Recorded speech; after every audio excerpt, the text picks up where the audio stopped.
Em nome do Pai que me criou e do Filho que me resgatou, do Espírito Santo que me santificou, divina vontade reina na minha vontade. Ó minha mãe, eu te amo, me amas, dá-me glória da vontade divina, minha alma.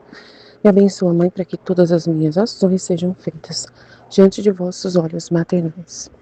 Vinde, Espírito Santo, vinde por meio da poderosa intercessão do Imaculado Coração de Maria, vossa amadíssima esposa e nossa mãe. Amém.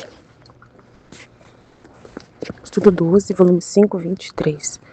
18 de outubro de 1903. O pecado é um ato oposto da vontade humana divina.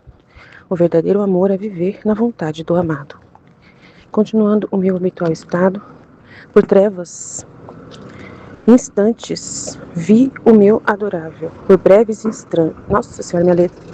Tá difícil aqui minha visão, né? Por breves instantes vi o meu adorável Jesus e me disse: minha filha, sabes tu que coisa forma o pecado? Um ato oposto da vontade humana divina. Imagine dois amigos que estão em contradição. Se a coisa é leve, você diz que não é perfeito e leal à sua amizade.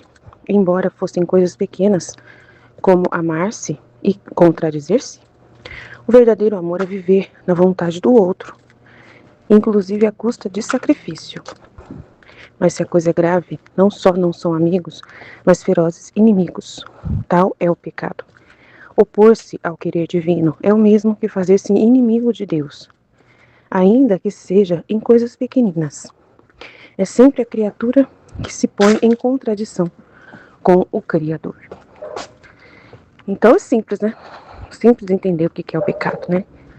Se você não concorda com o que Deus está fazendo na sua vida, né? Com o que Deus está permitindo acontecer na sua vida, nos acontecimentos da sua vida, e você se opõe a isso, né?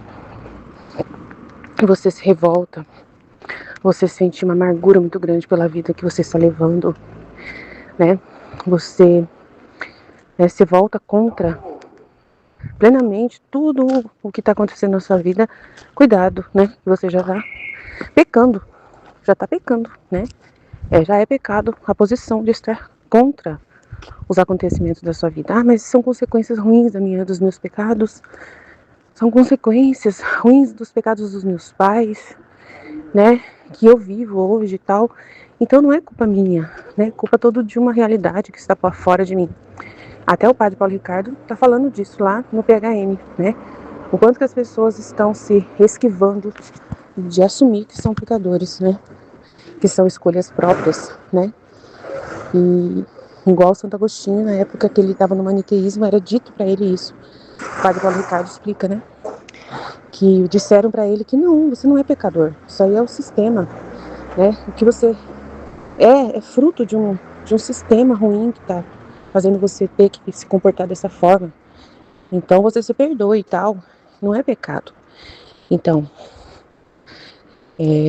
por mais que o mundo seja difícil viver, por mais que o maligno, né, que reina nessa terra, a gente não pode se retirar, né, da culpa verdadeira, da culpa lá de Adão, né, da culpa original. A gente não pode se retirar da realidade de que o ser humano se desligou de Deus e daí trouxe todo esse fruto de pecado para o mundo, né?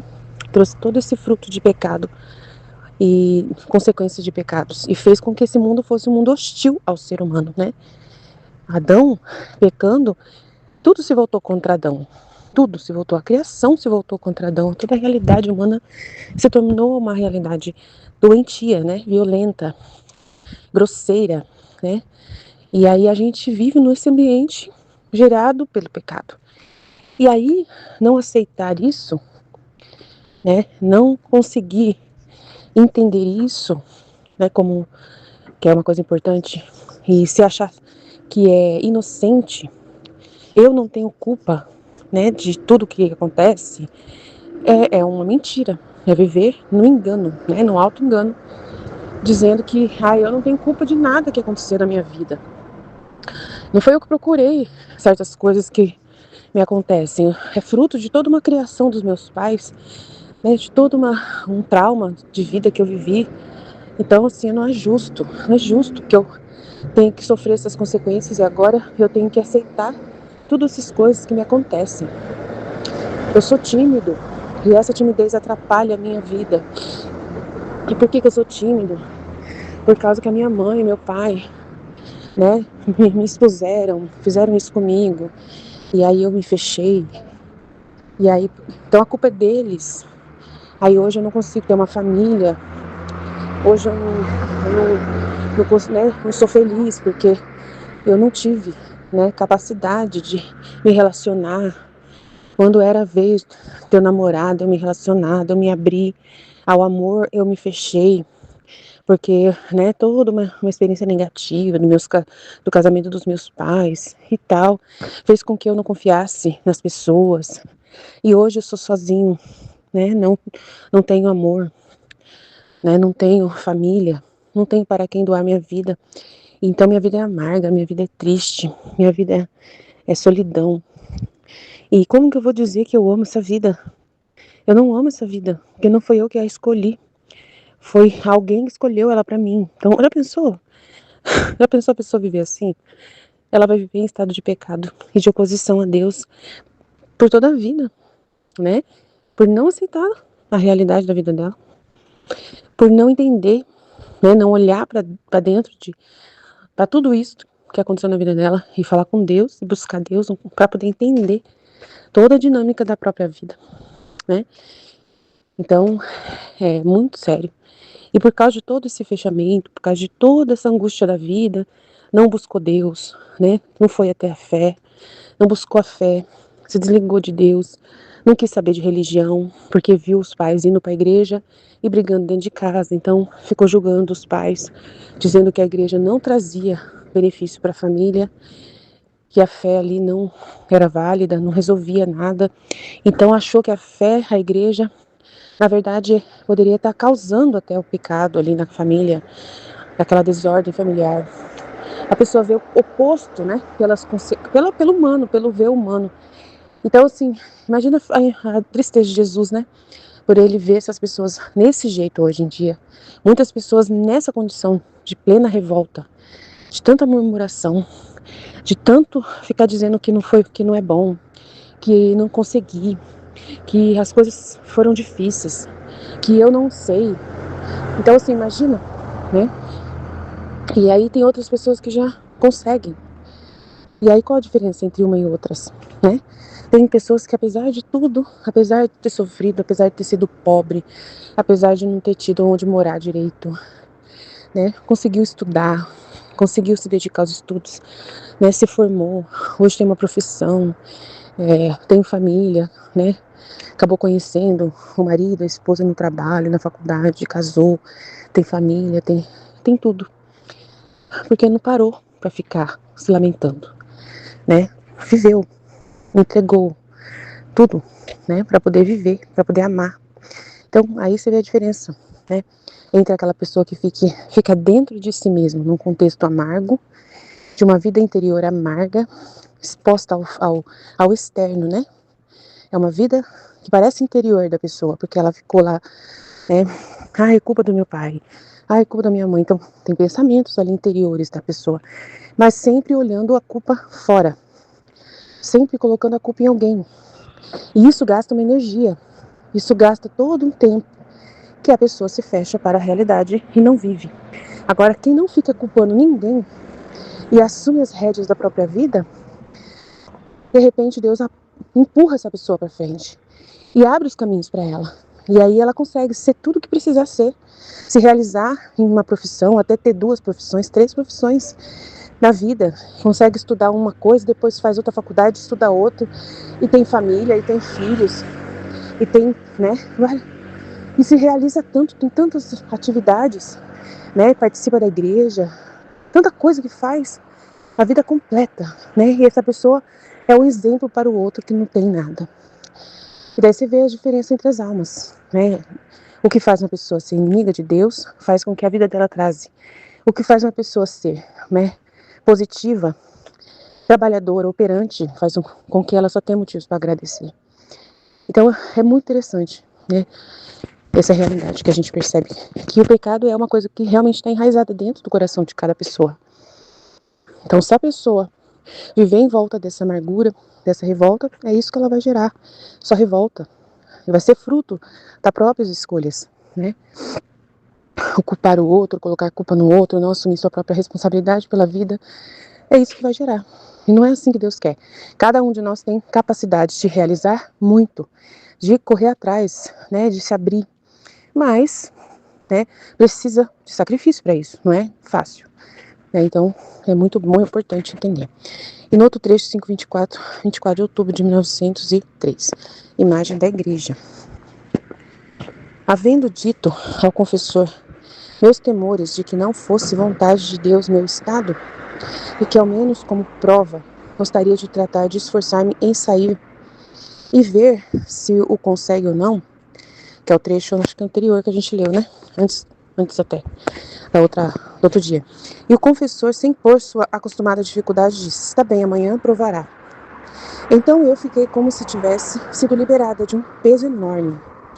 Agora, tendo ouvido a Santa Missa e recebido a comunhão, assim que vi o meu adorável Jesus dentro de mim, que me olhava fixamente, com as mãos juntas, em ato de pedir piedade e ajuda, nesse momento me encontrei fora de mim mesma, dentro de uma estadia, onde estava uma mulher majestosa e venerável, mas gravemente doente, dentro de um leito com a cabeceira tão alta que quase tocava o teto, e eu era obrigada a estar acima desta cabeceira nos braços de um sacerdote, para tê-la firme e olhar a pobre doente. Então eu, enquanto estava nesta posição, via uns poucos religiosos que rodeavam e davam cuidados à paciente. E com profunda amargura diziam entre eles: ela está mal, não se necessita outra coisa que uma pequena sacudida. E eu pensava em ter firme a cabeceira do leito, por temor que, movendo-se o leito, pudesse ela morrer.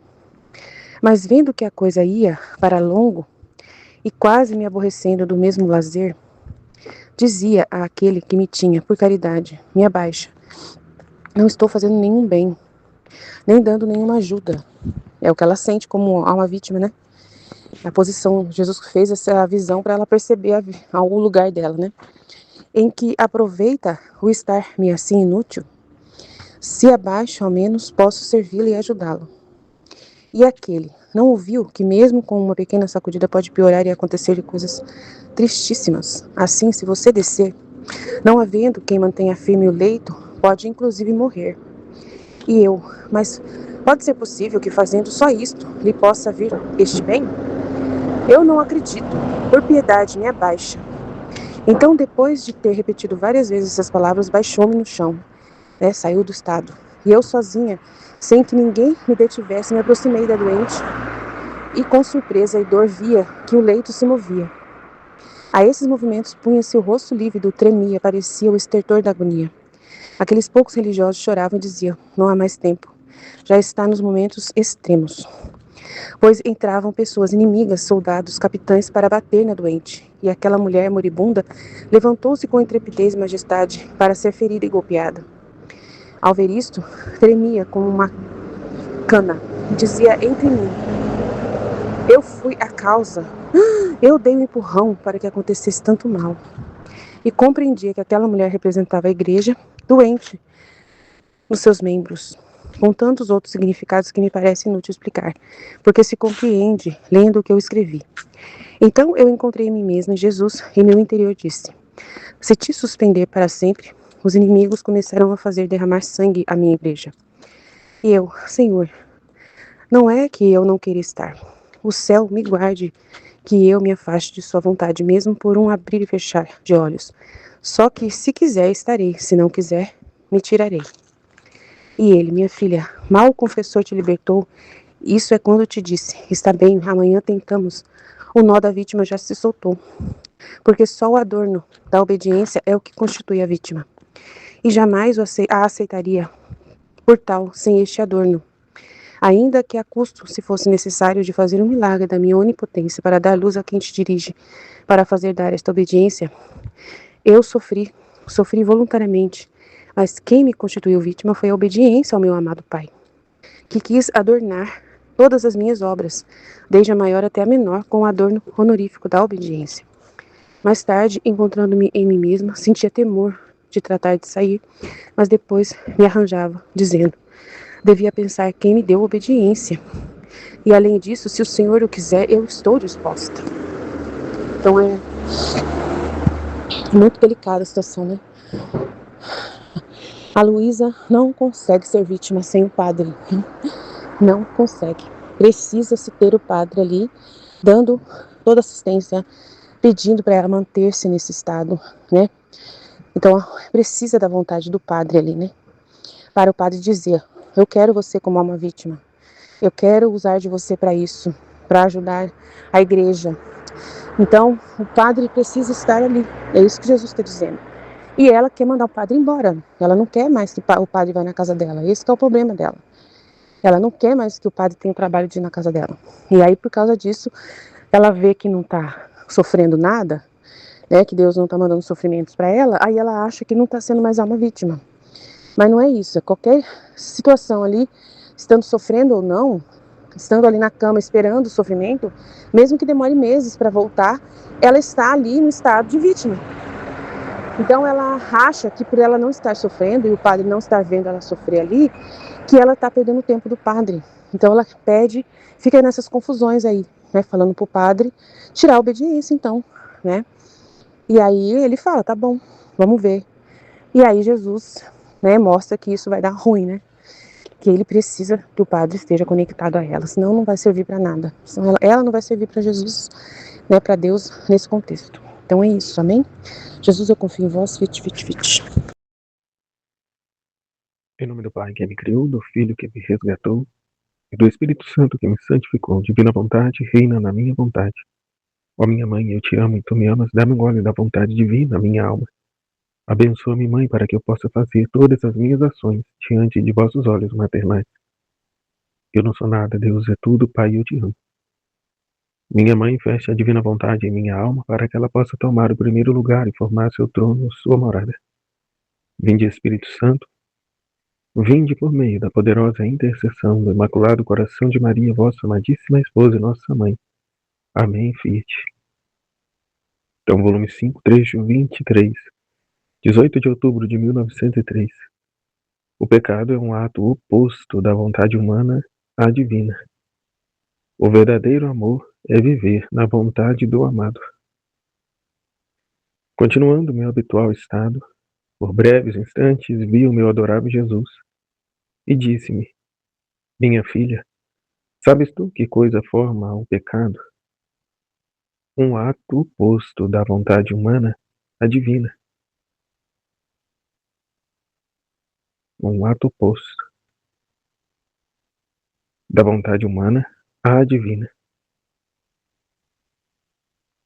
Uma rejeição da vontade de Deus. Imagine dois amigos que estão em contradição.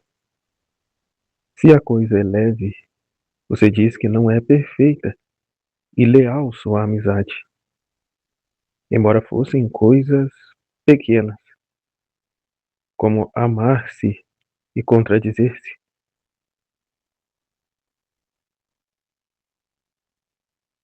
Né? Como diz que ama, mas se contradizem. O verdadeiro amor é viver na vontade do outro, inclusive à custa de sacrifício. A dificuldade do matrimônio nos dias de hoje. O verdadeiro amor é viver na vontade do outro, inclusive à custa de sacrifício. Mas se a coisa é grave, não só não são amigos, mas ferozes inimigos. E até o que Jesus diz, né? Como é? Quem não é contra nós está a nosso favor. Quando os discípulos encontram determinadas pessoas falando em nome de Jesus. E Jesus diz: quem não é contra nós é a nosso favor. Ou seja, está conosco. Né? Quem não recolhe conosco dispersa. Então aqui, ó, tal é o pecado. Mas se a coisa é grave, não só não são amigos, mas ferozes inimigos. Tal é o pecado. Opor-se ao querer divino é o mesmo que fazer-se inimigo de Deus, ainda que sejam coisas pequenas. É sempre a criatura que se põe em contradição com o Criador. É aquele germe que há no interior de cada um, né? Sereis como deuses. Aquela resistência em reconhecer que a vontade de Deus é maior, é melhor, é a que trará a verdadeira felicidade, a verdadeira paz. E por a criatura ser tão imediatista, ela vê o seu contentamento, a sua felicidade ali nas coisas terrenas, materiais, né, sensitivas. E com isso se deixa enganar, né, se ilude.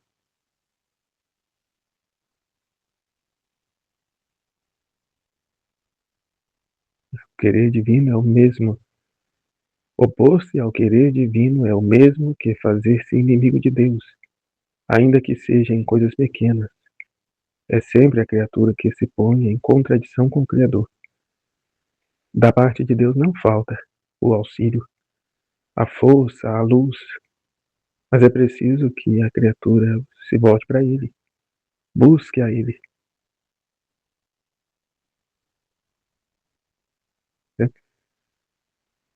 É,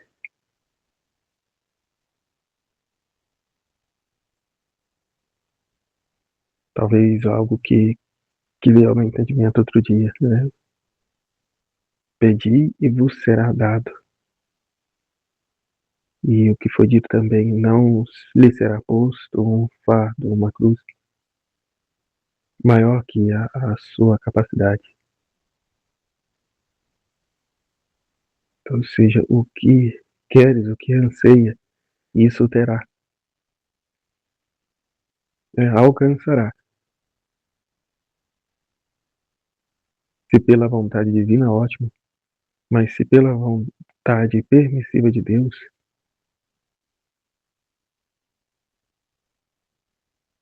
alcançará, mas também os frutos. Né?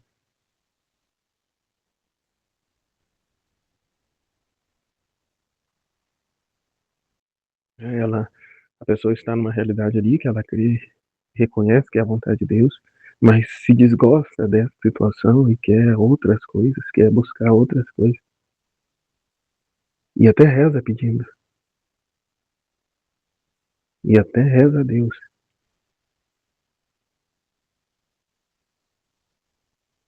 E Jesus assim o trará, porque ele conhece o coração de cada pessoa e tirará desse ato de vontade dela um bem maior, ainda que por meio de purificação, castigos, porque a prioridade de Deus é salvar a alma e não o corpo.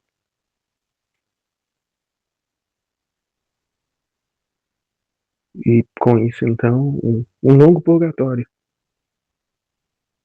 Agora, se desde já que, diante desse conhecimento, nos abandonamos a Ele, a não buscar os nossos interesses, a nossa vontade, mas unicamente a vontade de Deus, como foi dito acima, o verdadeiro amor é viver na vontade do outro, inclusive à custa de sacrifício. Sacrifício este que é o calar a minha vontade, morrer para mim mesmo, para aderir, para me uniformizar à vontade do outro. E esse outro a que se refere aqui é o nosso Criador, é o nosso Deus. Deixar a nossa vontade para vivermos a vontade divina, a vontade querida de Deus.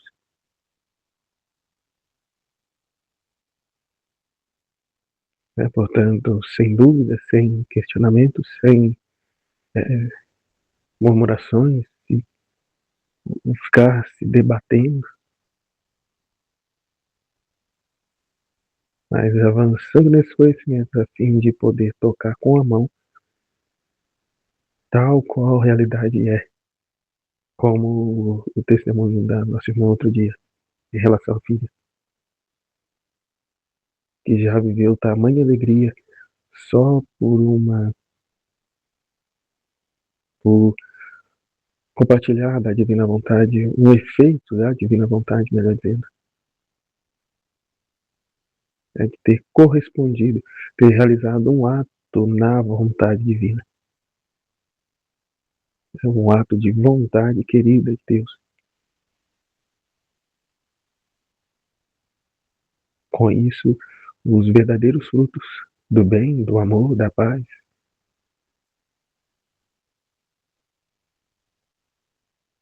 e o mesmo se dá ao contrário. Aquilo que nos opomos e buscamos o nosso interesse, colhemos as frustrações, as angústias, tristezas, sentimentos de culpa, o vazio, né? Portanto, é perca de tempo, é absolutamente uma tremenda perca de tempo. E até o que foi falado, e nessa da pessoa ficar nesse vai, não vai, essa alimentação, essa murmuração, e não faz o que tem de ser feito, o tempo vai passando, ela permanece sempre como está, não progride, pelo contrário, né, apenas regride. Então é só tragédia. O querer ser como Deus é só tragédia. Se vive uma paz, é uma falsa paz. Enfim, próximo trecho, 5:24. 24 de novembro, 24 de outubro de 1903. Imagem da igreja. Havendo dito ao confessor meus temores de que não fosse vontade de Deus meu estado, e que, ao menos como prova, gostaria de tratar, de esforçar-me em sair e ver se o conseguia ou não, né, que é tentar a Deus, que é um ato de vontade própria, né, e que, ao menos como prova, gostaria de tratar, de esforçar-me em sair e ver se o conseguia ou não. E o confessor, sem por sua acostumada dificuldade, disse: está bem, amanhã provará. Então eu fiquei como se tivesse sido libertada de um peso enorme. Eu estava confiante, ela, né? Agora, tendo ouvido a Santa Missa e recebido a comunhão, assim que vi o meu adorável Jesus dentro de mim, que me olhava fixamente, com as mãos juntas, em ato de pedir piedade e ajuda. E nesse momento me encontrei fora de mim mesma, dentro de uma estadia onde estava uma mulher majestosa e venerável, mas gravemente doente, dentro de um leito com a cabeceira tão alta que quase tocava o teto. E eu era obrigada a estar acima desta cabeceira nos braços de um sacerdote, para tê-la firme e olhar a pobre doente. O ofício era esse: permanecer ela nos braços do sacerdote, a fim de manter essa cabeceira firme, a olhar a pobre doente. Mas ela via isso como inútil, né? Como estar ali inutilmente, aos olhos dela. Então, que ela continua. Então eu, enquanto estava nesta posição, via uns poucos religiosos que rodeavam e davam cuidados à paciente, e com profunda amargura diziam entre eles: está mal, está mal. Não se necessita outra coisa que uma pequena sacudida. E eu pensava em ter firme a cabeceira do leito por temor de que, movendo-se, o leito pudesse morrer. Mas Vendo que a coisa ia para longo e quase me aborrecendo do mesmo lazer, dizia àquele que me tinha por caridade me abaixava: não estou fazendo nenhum bem, nem dando nenhuma ajuda. Em que proveita o estar-me assim inútil? É que ela se vê e se abaixou, ao menos posso, e se abaixo, ao menos posso servi-la, ajudá-la. E aquele, o confessor, não ouviu que mesmo com uma pequena sacudida pode piorar e acontecer-lhe coisas tristíssimas. Assim, se você descer, não havendo quem mantenha firme o leito, pode inclusive morrer. E eu. Mas pode ser possível que, fazendo só isso, lhe possa vir este bem. Eu não acredito. Por piedade, abaixe-me. Então, depois de ter repetido várias vezes estas palavras, baixou-me ao chão. Né? E aqui ó, a vontade fica, né? Insistente, fica batendo ali. Né? Que enquanto ele não pôs ela no chão, ela não cegou. Né? Baixou-me ao chão e eu, que eu sozinha, né? Ela sozinha. Porque o que me dá a entender que não era a vontade de Deus que ela descesse. Portanto, vai ela então sozinha. Sem que ninguém me detivesse, me aproximei da doente. E com surpresa e dor via que o leito se movia. A esses movimentos punha-se o rosto lívido, tremia. Aparecia o estertor da agonia. Aqueles poucos religiosos choravam e diziam: não há mais tempo. Já está nos momentos extremos. Depois entravam pessoas inimigas, soldados, capitães, para bater na doente. E aquela mulher moribunda levantou-se com intrepidez e majestade para ser ferida e golpeada. Ao ver isto, tremia como uma cana e dizia entre mim: eu fui a causa. Eu dei o empurrão para que acontecesse tanto mal. E compreendia que aquela mulher representava a igreja doente nos seus membros, com tantos outros significados que me parece inútil explicar, porque se compreende lendo o que escrevi. É tal a realidade, a situação em que ela se encontra no presente momento.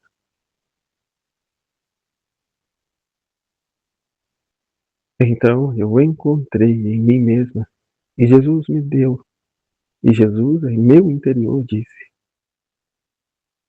se te suspender para sempre, os inimigos começarão a fazer derramar sangue à minha igreja. E eu, Senhor, não é que eu não queira estar.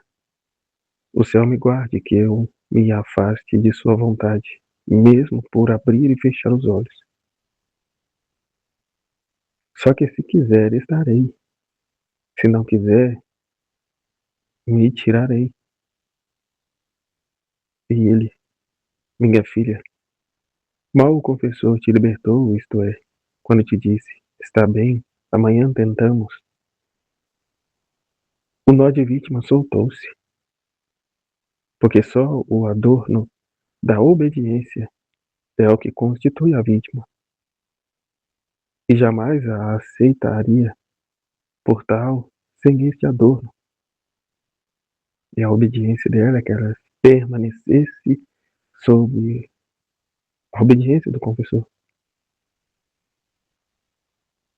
Não tinha ela que impor uma circunstância, mas sim ser dócil, obediente ao que o confessor traz. Se ela estava se sentindo inútil, não é o sentimento dela, mas a realidade. É por isso a importância de conhecer e permanecermos com a verdade, a fim de não sermos seduzidos pelos nossos sentidos, né, pela os atos de virtude virtuosos.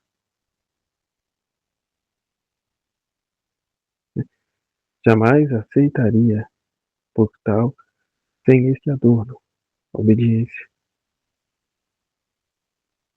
Né? Porque só o adorno da obediência é o que constitui a vítima. Né? Ainda que a custo, se fosse necessário, de fazer um milagre de minha onipotência para dar luz a quem dirige, para fazer dar esta obediência. Que a voz, a palavra de Deus está nos lábios do confessor. E ainda que a custo, se fosse necessário de fazer um milagre de minha onipotência para dar luz a quem dirige, ou seja, sobrepõe as limitações, as fragilidades do confessor. O milagre da onipotência divina, a persona Christi, né, que o confessor, que o padre tem.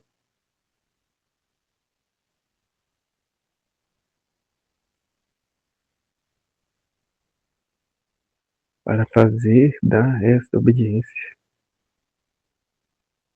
Eu sofri voluntariamente, mas quem me constitui vítima foi a obediência a meu amado Pai. Não é o sofrimento, mas sim a obediência. Portanto, na alegria ou na dor, louvado seja nosso Senhor. Para a vida ou para a morte, bendito seja.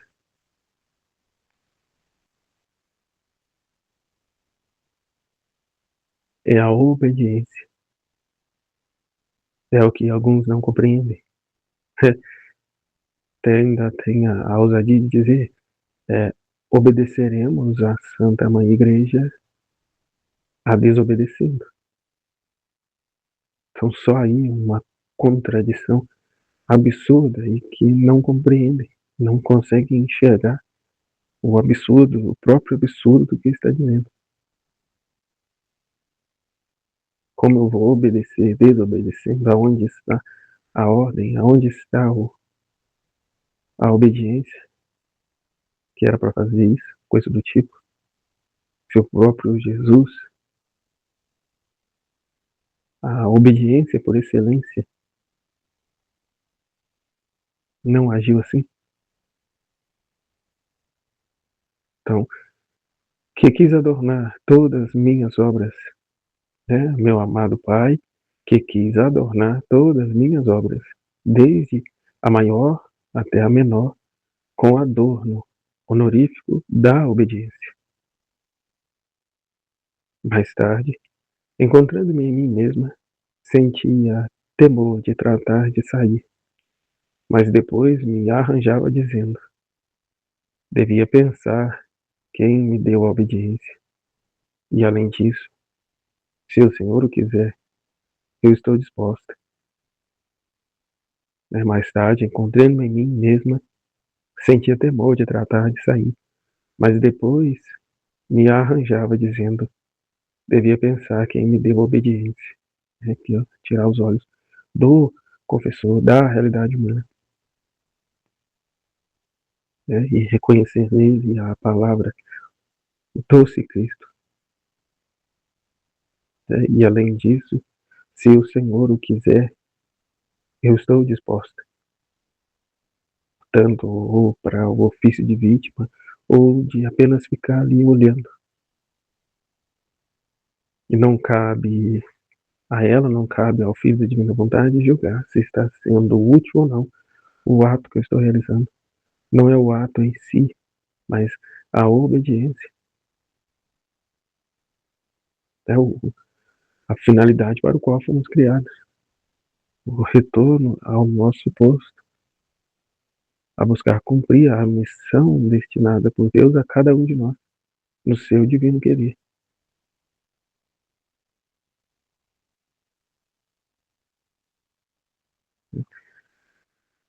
E não aquilo que melhor me apareça ser mais agradável a Deus.